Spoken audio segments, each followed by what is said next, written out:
Since the 07-08 financial crash that saw the financial markets and the property market crash, we have since seen record low interest rates fuel one of the biggest increases in property prices ever. Anyone that could afford to buy property investments, jumped on the bandwagon, which fueled price growth even further on the basis that property's a sure thing, that property prices always go up in value. Then COVID arrived, we were locked in our homes, and when we thought interest rates couldn't get any lower, they dropped to record lows. And not just that, the government introduced a stamp duty holiday. The property market on steroids. The number of transactions skyrocketed to record highs, and house prices took off into the heavens. Then, disaster struck. COVID subsided, but inflation and the cost of living crisis set in,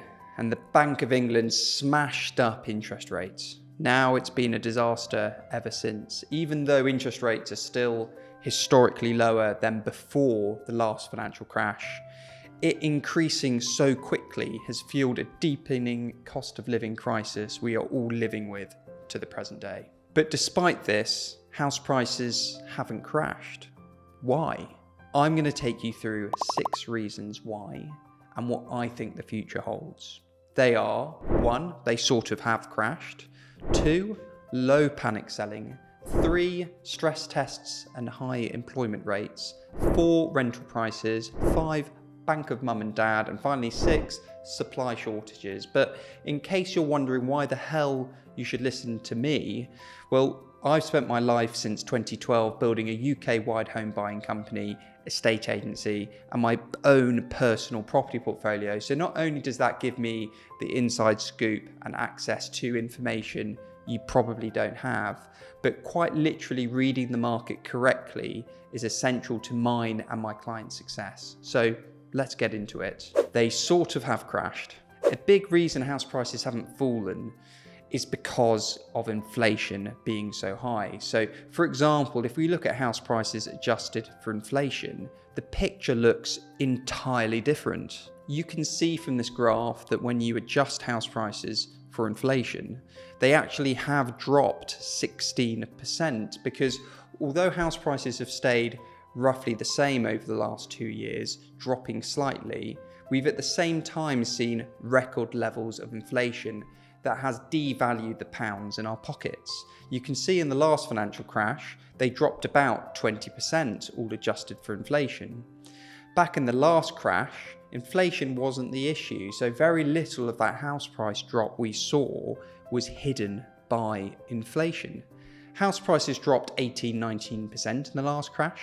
Adjusted for inflation, they dropped 20%, so pretty similar. That's not the situation we're in now. Over the last 2 years, house prices have dropped at most 2 to 3%, but adjusted for inflation, it is 16%. So in reality right now, in real terms, we have experienced a house price crash similar to that seen in 08. It's just been hidden by the huge amount of inflation we've all had. I think it also surprises people that adjusted for inflation, we haven't actually seen house prices surpass the peak just before the last crash in 2007. Next thing that has stopped house prices crashing has been we have had low levels of panic selling.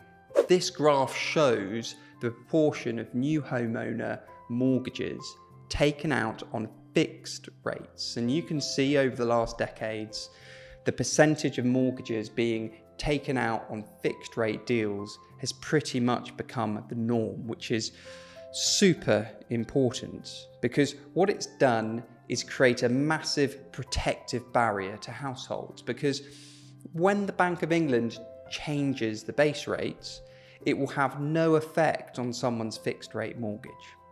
So yes, you may be unlucky and find your mortgage is due for renewal in the short term, which that would of course create huge short-term pressure for a small percentage of households. But the key is that it's not going to hit every household at the same time. But given the majority of mortgages are on 5-year fixed rates, with a smaller proportion on 2-year fixed rates, it spreads the volume of mortgages that need to renew their fixed rates over many, many years. So as a result, we haven't been seeing massive spikes of distressed sales in the property market. Yes, people are selling due to their mortgages, but the majority are having months, even years, to organise an orderly sale where they secure a decent price for their property. No panic selling. A key way we can track distress in the property market is to look at repossession rates. These graphs show the actions that take place before a repossession. So claims, orders, warrants, eventually leading to repossessions. And of course, we can see these are all increasing, but they are still all behind the volumes we saw pre-COVID. Repossessions aren't breaking past 1,000 in a quarter at the moment, which I know seems like a lot. But when you compare it to repossession rates over the 90s and the 07 financial crash, we were seeing repossessions of over 40,000 a year back then, over 10,000 a quarter back then, many times more what we're seeing now. Another thing that has protected the housing market crashing has been stress tests and high employment rates. After the last financial crash, new mortgage regulations were introduced with the aim to protect the financial system from future crashes. In short, what it means is buyers have all had to pass stress tests when borrowing money to buy a home. So a lender will have to verify your earnings, check that you are still capable of making mortgage repayments, even if interest rates increased as high as 7 or even 8%. And you can see from this graphic how that has worked and protected households from being unable to stretch to higher repayments if they absolutely had to. This wasn't common practice before the last financial crash. It was common practice you would self-certify your income, so you could pretty much declare what you wanted, which made it far, far more likely for people to take out mortgages that really stretched their finances. But of course, these stress tests mean nothing if you lose your job and don't have an income to make your mortgage repayments. So this graph shows the employment rate across the UK since 1971, and you can see that although COVID and the more recent cost of living crisis has without doubt impacted the record levels of employment we experienced, it is still significantly higher than what was felt in the last financial crash. So you connect this to the fact that the vast majority of mortgages are on long fixed rate mortgages. All those mortgages have been stress tests, checking that rates as high as 7 to 8% can be afforded. And the fact that the employment rate has stayed relatively high. This has all protected the housing market from the likelihood of lots of households at once finding they need to sell in a panic, that they need to panic sell. But how has rental prices affected the property market? The biggest competitor to buying a home is actually renting a home. So as rents have increased and increased, this in a way has created an added incentive for renters to find their way onto the property ladder to avoid higher rents.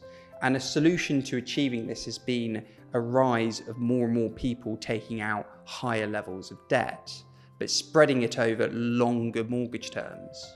As you can see, the trend of the majority of mortgage terms being below 25 years has now flipped, with the majority of mortgages now being taken out for terms not under 25 years, but over 25 years. Most lenders now offer 35-year mortgages, with some even stretching to 40-year mortgages. The reality is, although this is fueling the property market further by helping people get on the ladder that wouldn't have been able to afford to buy on a shorter term mortgage, this in effect increases the lifetime debt each person takes on, and then dramatically increases the lifetime interest a household will pay. It kind of pushes the problem down the road. In Japan, for instance, you have up to 100-year mortgage terms that you can actually pass on through generations. It's an effort by Japan to stretch people's affordability further, to create more demand. But in reality, it's got to stop somewhere. And another thing that is propping up house prices more and more at the moment is the bank of mum and dad. But before I get into this section, if you've enjoyed this video, I'd really appreciate you subscribing if you want to see more of me, or at the very least liking this video. It really helps keep me motivated to keep making these for you, and it helps the video spread to more people. Anyway, let's get back into it. You can see from this graph that from under £3 billion being given from parents a year over the last financial crisis, it is now shot up to over triple the volume, over £10 billion a year handed down the generations. Last year, 37% of first-time buyers were gifted deposits from their parents, up from 27% the year before. If we look back at this graph, where we see parents gifting as much as £10 billion a year to their children, and put into perspective that it would probably put them in the top 10 lenders in the UK if the Bank of Mum and Dad was a bank. Lloyds Banking Group, the biggest mortgage lender in the UK, lends about 40 billion a year. So it just puts into perspective how much liquidity parents are pumping into the property market, keeping the property market fueled up to its current prices. But probably the biggest reason why the housing crash never happened is down to supply shortages. Supply and demand is fundamental economics and what drives prices. If demand increases and supply doesn't keep up, prices increase, and that is the supply-demand disparity our property market has had to cope with now for decades. Whilst population increases 700,000 people a year, we're only building just over 200,000 homes a year. And every year we've been running behind on building the homes needed. It is creating a bigger and bigger disbalance between the supply and demand of property at the moment. And I think something that will likely make your blood boil. Supply of property is also being artificially reduced. Seriously.